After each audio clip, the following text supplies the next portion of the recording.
Properties of curves, page 11. Okay, so there is a point of inflection at x equals a if the second derivative at a is 0 and the sign of f double dash, second derivative, changes at x equals a. So let's see, what does that look like in terms of an f double dash sign diagram? So there's two cases we're talking about. At a, the value is 0. And in one case, to have the f double dash change sign at x equals a, we would start with a positive and end up with a negative. It would transition at a from positive to negative. And the other case would be transitions from negative to positive. So either case would result in an inflection point at x equals a, an inflection point. So these two sign diagrams are a little bit different than before because they're f double dash sign diagrams. Okay, what does that look like? Well, let's look below and we'll see some examples. So notice it says here the point of inflection corresponds to a change in curvature. What do we mean by curvature? We mean like concave down, concave up, like we talked about in the investigation. Okay, so in the case of a positive f double dash, that means that it's concave up, and a negative f double dash means concave down. And in between the two, you're momentarily not concave up or concave down, and that is the inflection point. So this sign diagram corresponds to this appearance, and then this sign diagram would be concave down, and then at A it's momentarily not concave up or down, and then it's concave up. Okay. So now what we're going to do is we're going to label these cases. Okay. So notice that in the yellow oval, what we have are 4 cases where you have stationary points, where the first derivative equals 0.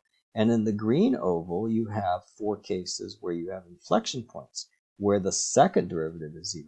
Notice that there are 2 cases, which are in both the green and the yellow oval, where the first derivative is 0 and the second derivative is 0. And those are called stationary inflection points. And you can see the stationary inflection points, you have 2 cases, but they're just reflections of each other. And that's true for all the other cases. They're all like reflections in some way of each other, right? So in turning points that are not stationary inflection points, you're either going to have a maximum, a local maximum, or you're going to have a local minimum.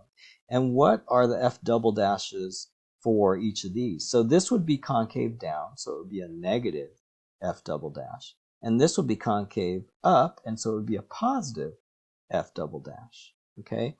And then the stationary inflection points, of course, there is a positive transition to negative, and in between there's a stationary inflection point. So here you have a negative transition to positive, and in the middle you have a stationary inflection point.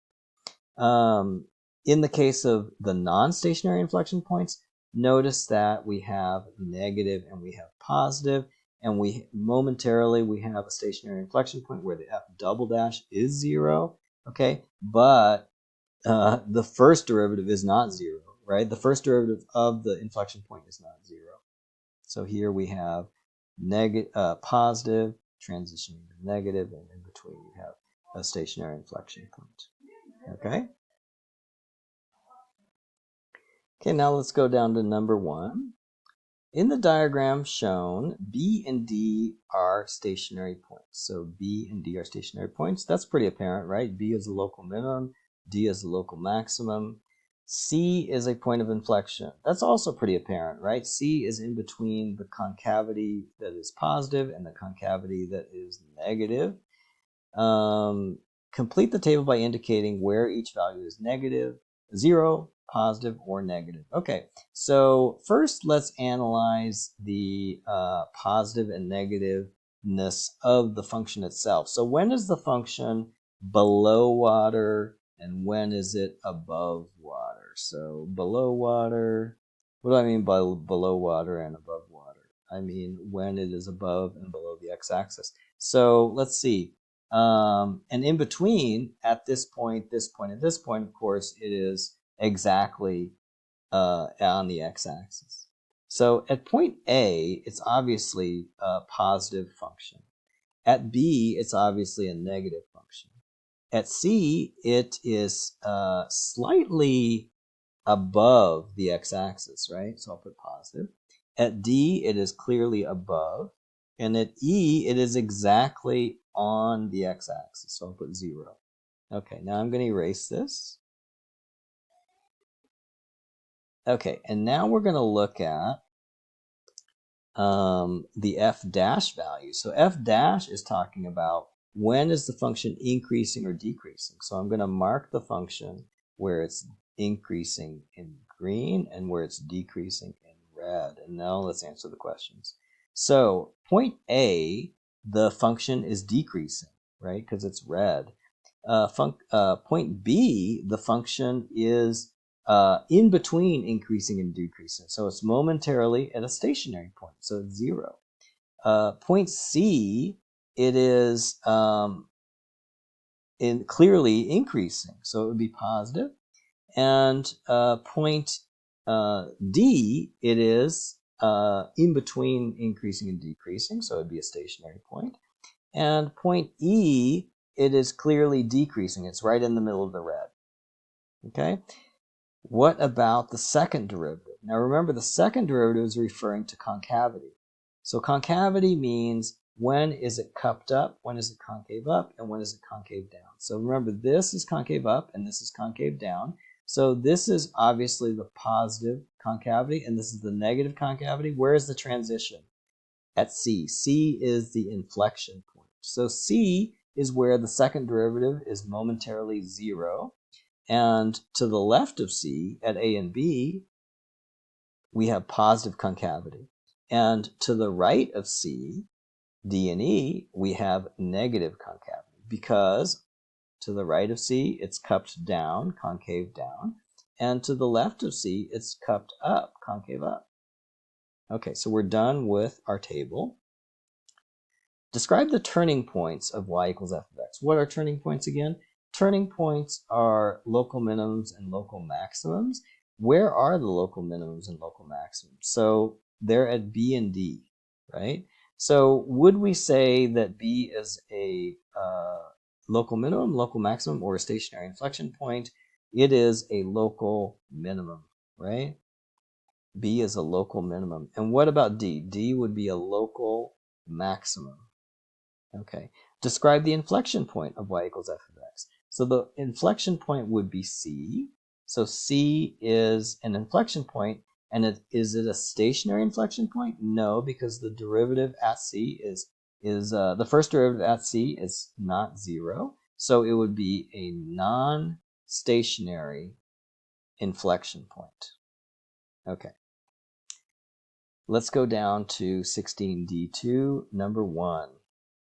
Using the graphs of y equals f of x below, sketch the graphs of y equals f dash of x and y equals f double dash of x. Show clearly the axes, intercepts, and turning points. Okay, so first thing we're going to do is we're going to draw some axes to draw our first and second derivative functions. It doesn't have to be really exact, precise, because we're just kind of looking to see when it's positive and when it's negative more than anything else, okay? All right, so for the first derivative graph, what we want to do is we want to analyze when the function is increasing and decreasing. And so the function is increasing here and it is decreasing here, right? And then right in between, of course, it is neither increasing nor decreasing. It is a stationary point.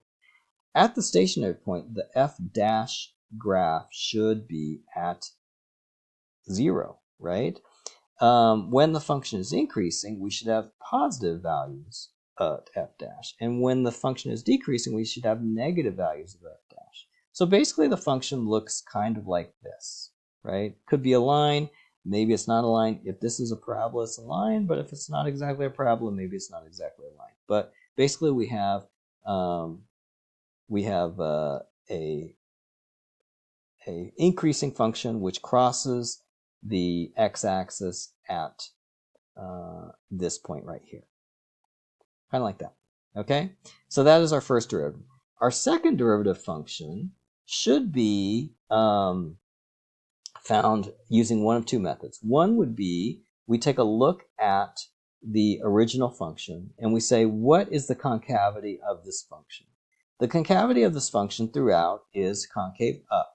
So it is a positive concavity. So that means the first, the second derivative of this function f should be a positive number, and it should always be positive. Okay, so maybe it looks something like this, a horizontal line. Okay, another way you could find the second derivative is you can look at the slope of the first derivative function. So if you look at the first derivative function, the slope is constantly increasing, right? So that means that the second derivative function should be a constantly positive value, which is what we drew here. Okay, so either way you can find the second derivative function. Use the method that you prefer. Either do classify like if the function f dash is increasing or decreasing, and based on that, draw the second derivative graph. Okay. When we go in this direction, which is the direction that is most natural, we go from f to f dash, or we go from f dash to f double dash, we're basically taking the derivative. When we find the derivative, what we want to do is we want to change slopes to heights. Slopes to heights. So when we take the derivative, we change slopes to heights.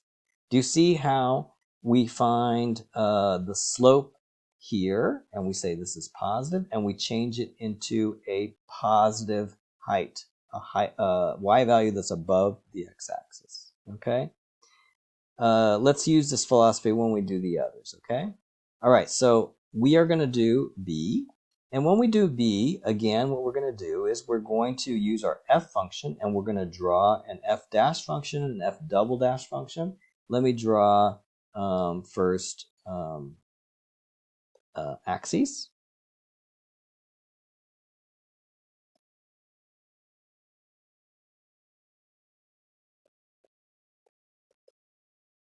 And then we're going to take slopes and change them into heights. So first we're going to mark the slopes, the positive slopes in our function f. So we've marked positive slopes in green and negative slopes in red. So based on this, we are going to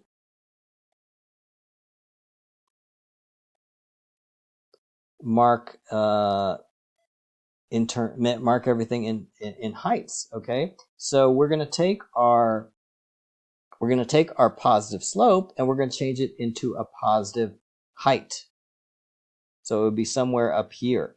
And then where the derivative is 0, where it's flat, we're going to change that into a 0 height. So this would be a 0 height, this would be a 0 height, and the green regions are going to be in the positive height region, and the red regions are going to be negative height regions. So in the end, if we want to draw a smooth curve that follows these patterns, we're going to have negative here and positive here and here. The simplest function, which has the smoothest curve, which has these characteristics, is a parabola. So I'm going to draw a parabola as the first derivative function for the function given. Okay. Now, if I want to do the f double dash, remember I have two ways of doing that. One of the ways I can do it is I can repeat that procedure. I can look at the derivative here, and I could say, okay, there it's decreasing, there it's increasing. Based on this, I'm going to change the slopes into heights. So remember that here the derivative is momentarily 0, so that's going to correspond to a 0 on my derivative graph. And then the green region is going to be above the x-axis, and the red region is going to be below the x-axis. So it looks kind of like this, a diagonal line which goes through the point where the vertex is. Actually, if I look at it, the vertex of the parabola should be aligned with the y-axis. So I'm going to redraw this so that it goes exactly on the origin. Okay? All right. And we could also find f double dash by looking at the original function and looking at concavity, right? So here we have like concave down, here we have concave up. So we should also see in the f double dash graph that the right half is concave up and the left half is concave down by the heights. Positive height, concave up, negative height, concave down. Okay? What about C? In C, when we're going to do our f dash graph, remember that what we're going to do is we're going to take a look at the regions where the function f is increasing, and when it's decreasing, once we mark that, it becomes relatively easy to change the slopes to heights. So remember that the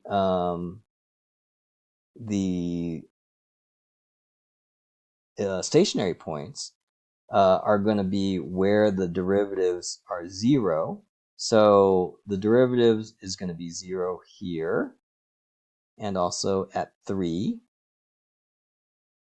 Okay. And then in the green regions, the heights are going to be positive above the x-axis. And in the red regions, the heights are going to be below the x-axis. But the curve does need to go through the x-intercepts that I drew here. So the most smoothest curve that goes through these two x-intercepts and also has the characteristics of positive, negative, positive heights is kind of like a parabola that I drew here, right? Now, if we're going to draw our second derivative function, then we would either repeat that analysis and we would say, okay, this part is increasing and this part is decreasing. So that means that the f double dash function would have an x-intercept here, and then it would be positive to the right and negative to the left. That would be our f double dash function. Or we could look at the original function and we say, okay, it looks like we got negative concavity here and we have positive concavity here, and then right in the middle there's an inflection point, so you can see that the positive concavity corresponds to a positive height here and the negative concavity corresponds to a negative height here. Okay,